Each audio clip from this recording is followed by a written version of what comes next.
오늘 시간에는 잘못된 길을 가는 위험이라는 제목으로 하나님 말씀 증거하도록 하겠습니다. 제가 한국에 있었을 때에 한국의 전방 수색대대에서 군생활을 했던 분한테 직접 들은 이야기입니다. DMZ 근처에는 지뢰가 많이 묻혀 있습니다. 그래서 수색을 나갔을 때 꼭 지켜야 하는 철칙이 있습니다. 내 앞에 가는 사람의 발자국을 그대로 똑같이 밟고 가야 하는 것입니다. 만약에 나 혼자만 다른 길로 가겠다고 해가지고 아무도 가보지 않은 길을 잘못 들어가게 되면 지뢰를 밟게 될 위험이 상당히 높습니다. 그래서 수색을 나갔을 때에는 꼭 이 원칙을 지켜야 합니다. 반드시 앞에 따라가는 사람의 발자국을 그대로 밟고 가야 하는 겁니다. 그래야 나도 살고 또 동료도 살 수 있습니다. 잘못된 길을 가게 되면 정말 위험한 겁니다. 오늘 말씀을 보면 교회 안에 어떤 사람들이 성도들을 잘못된 길로 이끌어가는 사람들이 있었습니다. 그리고 어떤 성도님들은 그 잘못된 길을, 그 길이 잘못된 줄도 모르고 따라가는 성도들이 있었습니다. 교회 안에 어떤 사람들이 가만히 들어왔습니다. 자기의 정체를 숨기고 들어왔지요. 그리고 성도들을 미혹하고 유혹합니다. 그리고 많은 성도님들이 그 잘못된 길을 따라가고 있었습니다. 오늘 말씀을 보면 잘못된 길을 갔던 사람들의 예를 3명을 들어서 말씀을 하고 있습니다. 그리고 그 잘못된 길을 따라갔던 경고의 말씀이 아주 심각하게 나오고 있습니다. 그 3사람이 누구였냐면 첫째는 가인, 둘째는 발람, 셋째는 고라였습니다. 가인이 누구였을까요? 아담과 하와의 첫 아들이었습니다. 그럼 가인이 무슨 죄를 지었을까요? 가인이 먼저 하나님께 제사를 드렸습니다. 가인은 농사를 짓는 사람이었죠. 그래서 곡식을 기르는 사람이었습니다. 그래서 곡식 추수를 해가지고 하나님께 제사를 드렸습니다. 가인에게 동생이 있었습니다. 아벨이었습니다. 아벨은 목축을 하는 사람이었습니다. 그래서 양을 잡아서 하나님께 제사를 드렸습니다.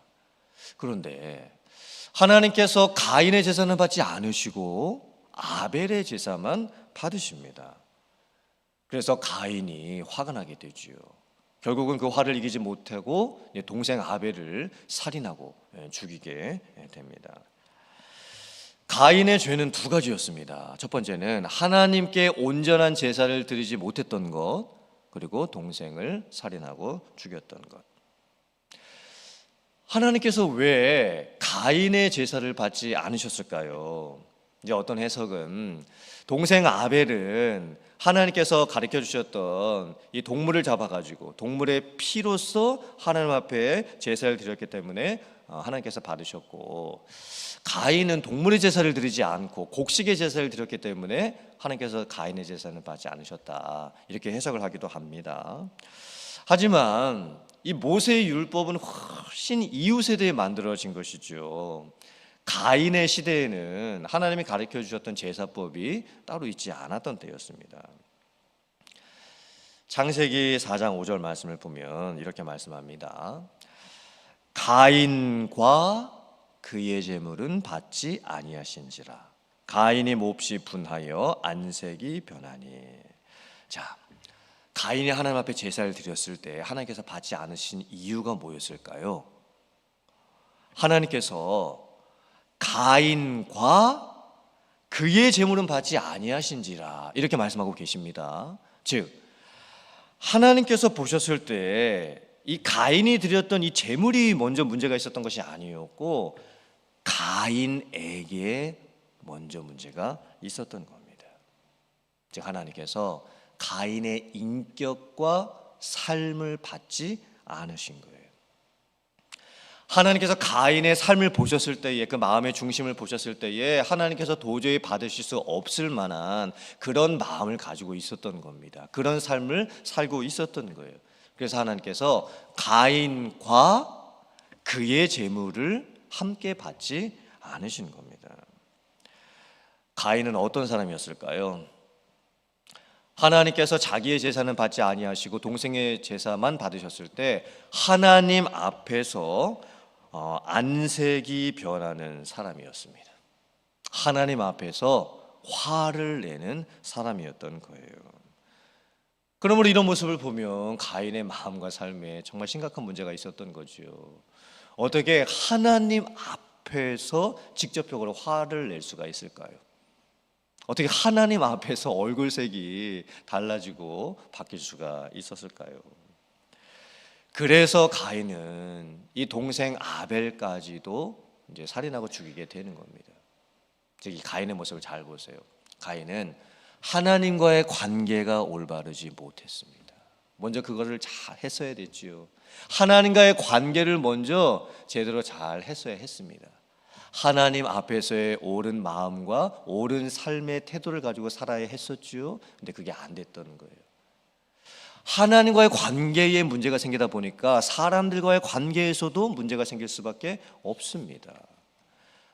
이것이 가인의 큰 문제였던 거예요. 그런데 지금 유다서를 읽어보면 지금 초대교회 안에 똑같은 문제가 발생을 하고 있습니다. 교회 안에 어떤 사람들이 가만히 들어왔는데 그 사람들은 하나님과의 관계에 있어서 문제가 있었던 사람들이었습니다. 마치 자기 자신이 다른 사람들은 듣지 못하는 하나님으로부터 특별한 신비한 직통 계시를 받았다고 주장하기 시작을 합니다. 그리고는 성도들에게 하나님이 자기에게만 특별한 말씀을 주셨다, 하나님께서 나에게 주신 말씀을 꼭 들어야 한다 라고 하면서 이 성도님들을 미혹하고 유혹을 합니다. 그리고 성도님들 중에 자기의 말을 듣는 사람은 자기 편을 만들고 자기의 말을 듣지 아니하는 사람들은 자기 편을 만들지 않습니다. 성도님들을 차별화시키는 거죠. 그래서 교회 안에 이런 잘못된 구분의 모습이 나타나게 됐던 거예요. 하나님으로부터 특별한 계시를 받았다고 하는 사람들, 따라가는 사람들과 그것을 따라가지 않는 사람들이 나누어지게 됐던 겁니다. 이 교회 안에 자기만 특별 계시를 받았다고 주장했던 이 사람들은요, 다른 사람들을 죽이고 있었습니다.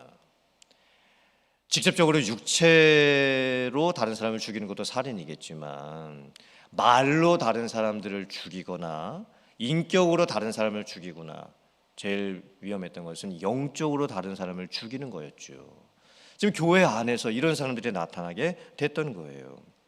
그래서 지금 유다가 이 유다서를 써서 보내면서 성도님들에게 간절히 부탁하고 있는 겁니다. 성도님들, 잘못된 사람들을 따라가면 절대 안 됩니다.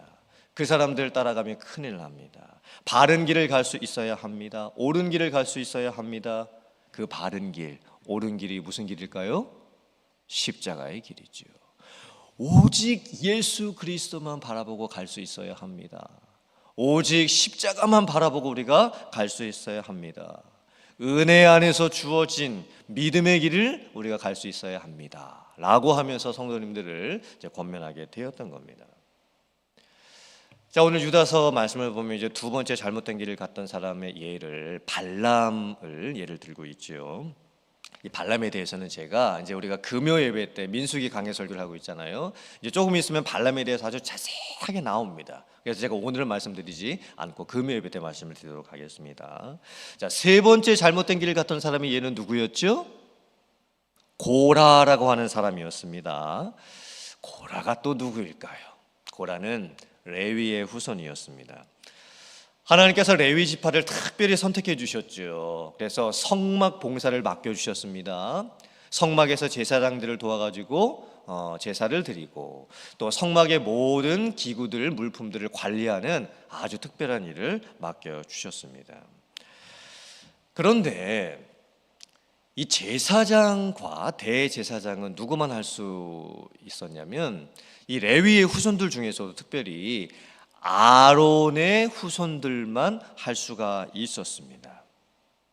고라가 어떤 일을 벌이게 되냐면 반역을 일으키게 됩니다. 이유는 무엇이었느냐? 왜 제사장은 아론의 후손들만 되어야 하느냐? 왜 우리 일반 레위인들은 제사장들이 될 수가 없느냐? 라고 하면서 이제 반역을 일으키게 되는 거예요. 왜 고라가 이런 반역을 일으키게 되었을까요? 아론하고 고라하고는 사촌지간이었습니다. 어떻게 보면 혈육적으로 참 가까운 사이였죠. 그런데 고라가 이제 이런 생각을 하게 되는 거예요. 왜 내 사촌 아론과 그의 자손들만 제사장이 될 수가 있는 것이냐? 똑같이 레위의 후손들인데 왜 우리들은 아무래도 제사장이 좀 권위도 더 있고 특별히 제사를 인도했기 때문에 다른 사람들부터 더 영적인 그런 대접도 또 대우도 받을 수 있었겠죠. 그러니까 고라가 생각을 합니다. 왜 우리 일반 레위인들은 이 제사장이 될 수가 없는 것이냐? 저들은 뭐가 잘나서 제사장이 되고 우리는 뭐가 못나서 제사장이 될 수가 없는 것이냐?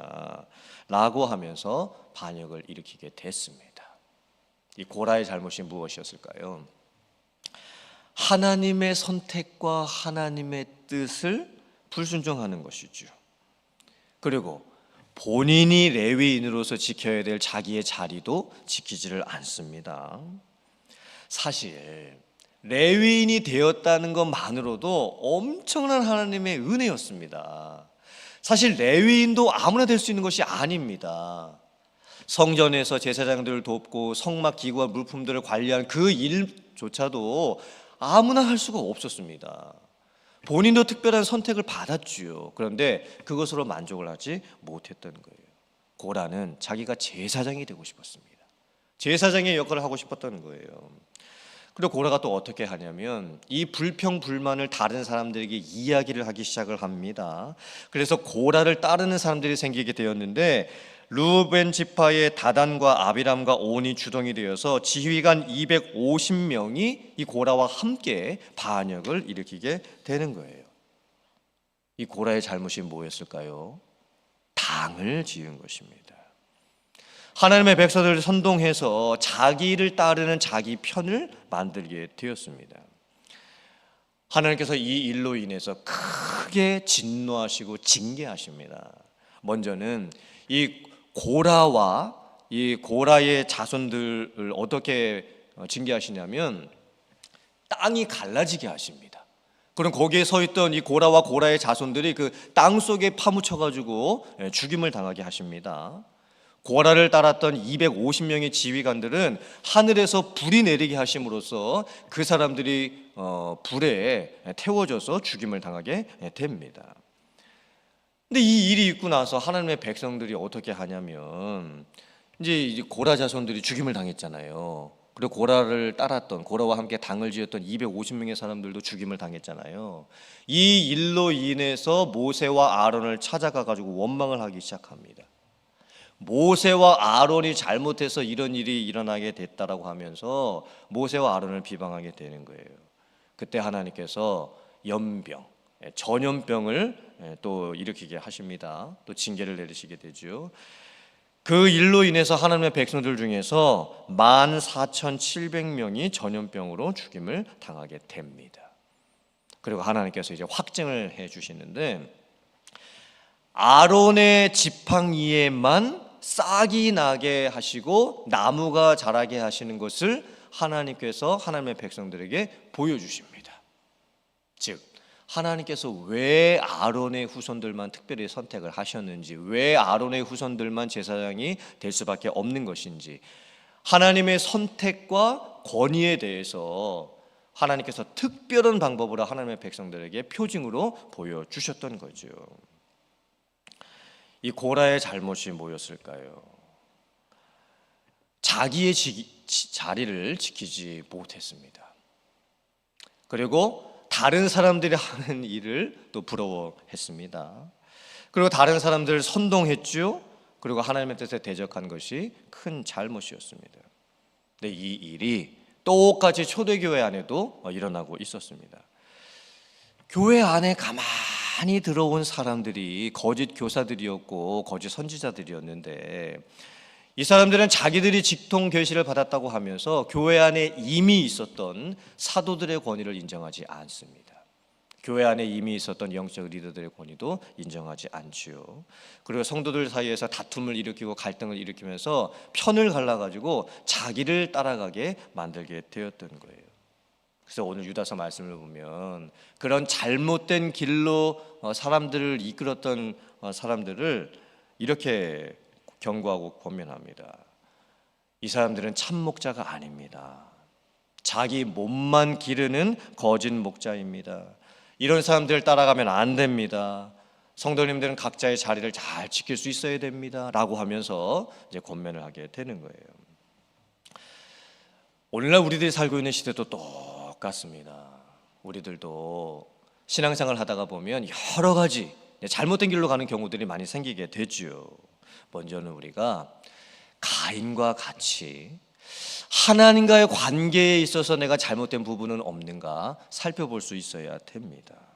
그리고 사람들과의 관계 안에서도 정말 은혜 안에서 관계를 바로 하고 있는지 우리가 살펴볼 수 있어야 합니다. 특별히 교회 안에서 고라와 같이 당을 만드는 것은 절대로 하나님께서 싫어하시는 일입니다. 하나님은 화평의 하나님이시고 서로 우리가 다 다르지요.